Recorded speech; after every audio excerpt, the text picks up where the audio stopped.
Okay, y'all.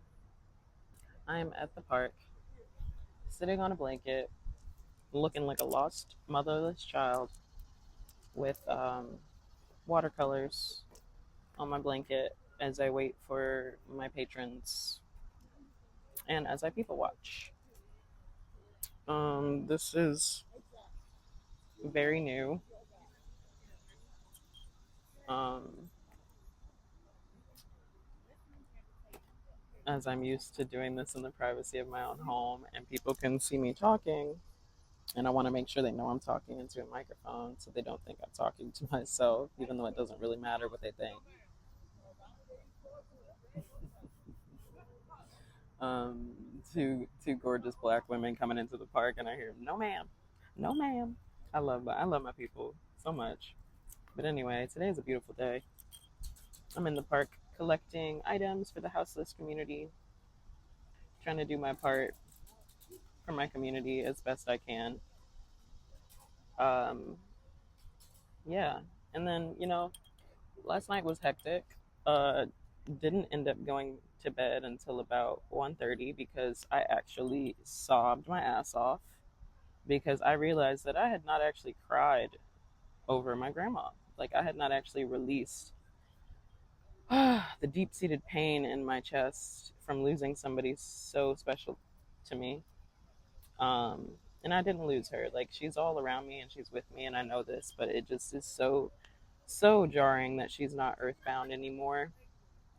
And we're getting used to living a life without her because what is that? What is a life without grandma? I don't know what that is. You know. So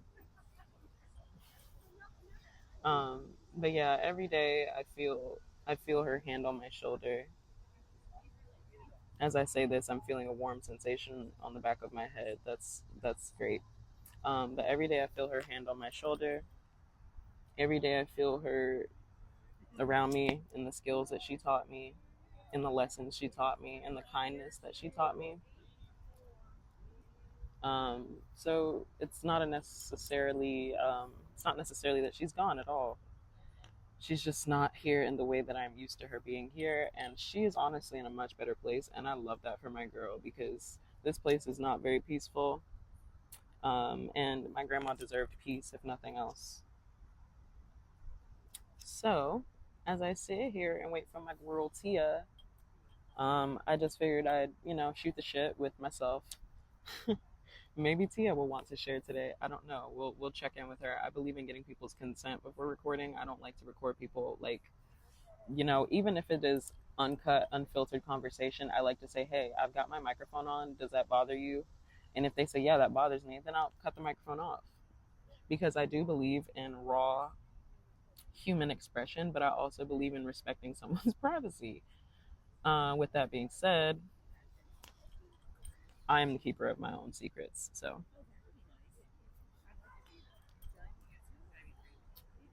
But yeah, I'm watercoloring. Today's flower is goldenrod. Um, and yeah, I ended up sobbing my butt off last night. Um, I just was talking to my husband about like how I felt like, everything happened so fast after losing my grandma and how, um, there we go, and how everything just happened so fast, and I felt like I didn't really have time to process because how can you process grief when you're a mom? Like what do I just sob over breakfast every morning? And like honestly, there were times where I did. Like I told y'all, I think I told y'all, like I cried making eggs because one morning I was just in too much of a rush to care, and like I just cracked the eggs straight into the pan and scrambled them in there. And I asked myself, was grandma going through it when she was scrambling her eggs in the pan? Like she didn't feel like putting them in a cup because it was just like a lot of extra shit that she didn't feel like dealing with, or was it just like those moments where you ask your questions where you're like, dang, was she living in the same reality that I'm living in now? Because I think the women in our life hide their pain so well. And that's part of the issue is like we shouldn't have to hide that. Um, so, I asked myself, was grandma going through it too? I see a lot of the habits that I have when I'm going through it are a lot of the things that I saw her do. And it just, honestly, my heart goes out to her. And you know, again, I don't want to put something on her that's not hers, but everybody has hard days. And you know, this woman lost her daughter, so I do imagine that she was going through it on some days, and some days were just really hard to get through. Some days felt really lonely, some days felt pointless even. um, so yeah, in that moment I felt for her, and I scrambled those eggs in the pan. And you know what, I remember those being some of my favorite eggs. They were so buttery and so good. I don't know how she made them so good with so little effort. You know how love. um, but yeah, the more I talk about her, the better things feel. Hi, how are you? The more I talk about her, the better things feel. It's not healthy to keep that stuff bottled up. So I don't know. It just got to a point about a month or two ago where I just kind of stopped talking about her, and I think that that was the beginning of my kind of shutdown that I opened up last night. But yeah, last night the floodgates really opened, and I haven't sobbed like that ever in my life. I don't remember a time where I've ever cried like that. Um, Other than losing my aunt, I don't really remember losing my aunt. Tia, there's my girl. I'll see y'all in a minute. All right, y'all. I'm back. I am done at the park. I am home. Um, it was just so nice to just be out and about with a purpose, and the purpose being for the greater good.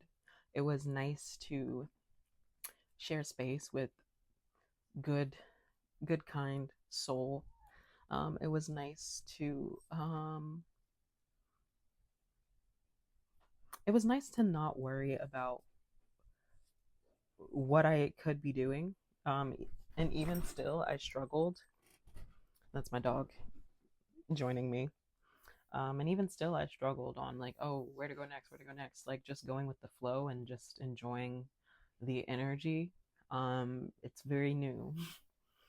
I've been wearing like head coverings lately because I am wide open spiritually.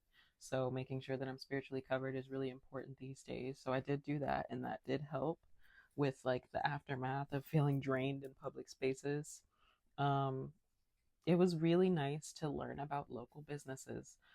It was really nice to learn about local farmers markets in particular that can supply more than enough for me to sustain my diet without ever having to go to a grocery store. Wow, isn't that amazing? Like, I learned today from being brave that the knowledge that I had prior was actually very limited, obviously. Most prior knowledge is limited. um, but the knowledge that I had was limited. And again, I'm still new to this community, but I thought I had a general idea of like farmers markets.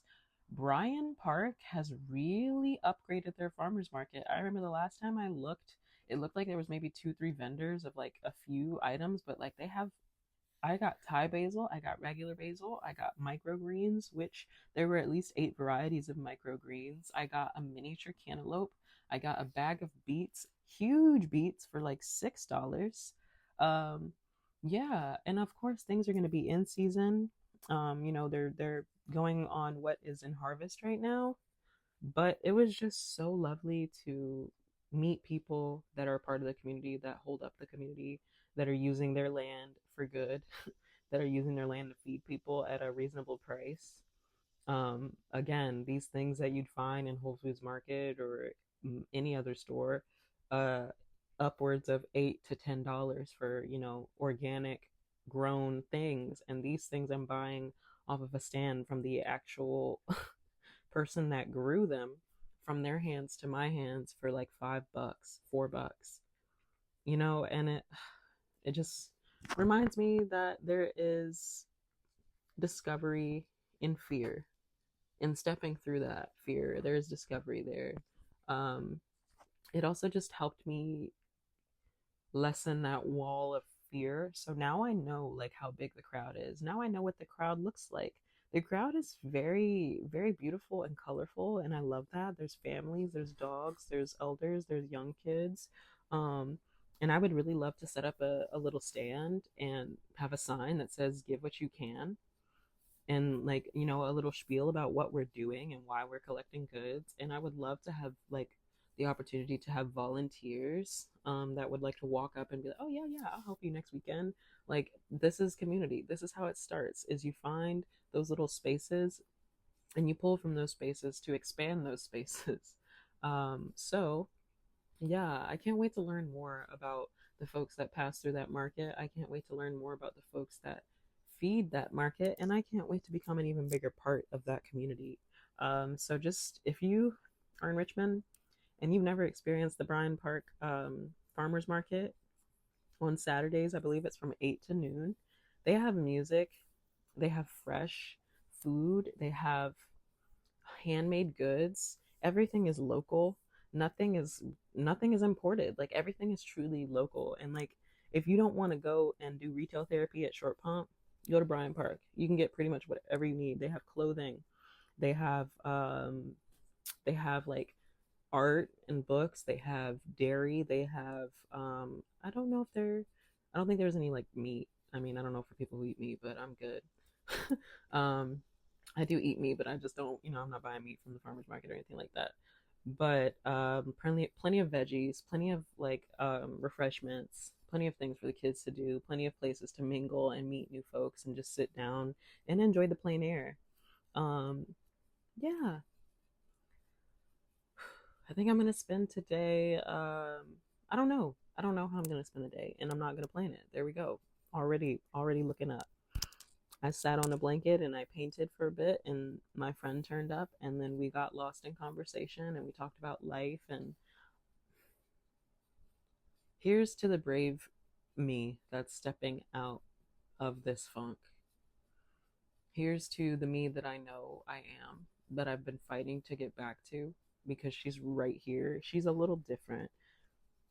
Tia and I talked a little bit about being kind to yourself as your needs change, because they will change. They'll never stay. They'll always be ebbing and flowing with life, just like you.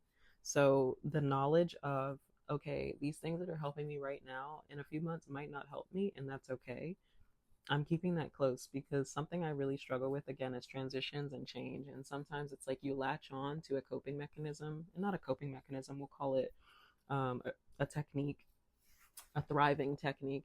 You latch on to this technique that helps you thrive, or so you think, and then you realize, oh wait, it doesn't work in this environment anymore. And that's okay to step back, adapt, and come back with an update, system update, software update, what have you. Taking a breath.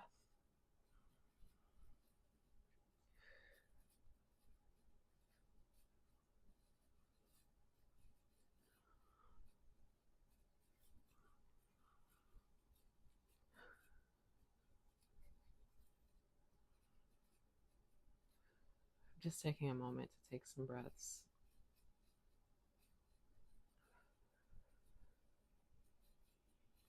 All right, y'all. If you haven't already, please go try something new today, even if it's just going to a new park or trying out a new hobby. Maybe instead of doing that thing that you do inside today, you do it outside today. And maybe if there's something that you do outside, you think about what you can do to make your space inside more inviting. I love you guys. I hope that you all have a wonderful day. If you would like to give to our community cabinet, please send me a message. Right now, we are still in need of clothing and toiletries. We have a good amount of activities and supplies and misc items for children in the houseless community and parents in the houseless community, and even folks on the spectrum in the houseless community, people who need sensory items. Um, yeah, if you want to help with that, just let me know. Send me a DM. We can find a place to meet up locally and publicly. And typically, these meetups will be happening in a group. So it won't just be you meeting me, it will be you and others. Okay? Just for your safety, for my safety. All right, everybody, go out, make it a great day.